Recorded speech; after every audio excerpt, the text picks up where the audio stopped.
سوات ملم جبه چې د پاکستان په ښایسته او واورینو سیمو کې شمارل کیږي او هر کال پکې د سکی لوبو مقابلې کیږي.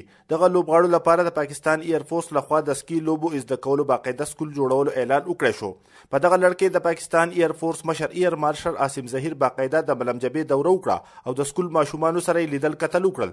وروسته دوی یو دستوري ته وویل چې دوی غواړي چې د ملم جبې ماشومان د پاکستان نوم په ټوله نړۍ کې روښانه کړي. इक्विपमेंट हम आपको दें, आपका काम है कि आप पढ़ाई करें और अपने फ्री टाइम के अंदर आप ये स्कीइंग प्रैक्टिस करें. सो उसके लिए जो भी इक्विपमेंट है वो सारा कुछ हम देंगे.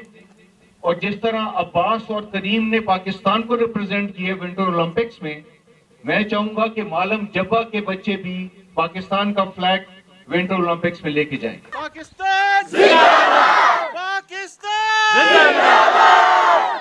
ایر مارشل عاصم ظهیر په دغه مهال سکول کې داخل کړی شوي 80 ماشومانو سره لیدل کتل وکړل او د خوشحالۍ څرګندونې وکړې.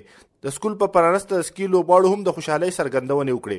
ډېر زیات خوشحاله یو او موږ اول په لرګو باندې سکینګ کوو او اوس د اوسپنې سکینګ دی او موږ له دا شي نه راکړل. موږ ډېر زیات خوشحاله یو. انشاءالله موږ په نیشنل لابه کې لوبېږو، بیا انشاءالله انټرنیشنل لابه باندې لوبېږو، بار ملکونو ته ورځو.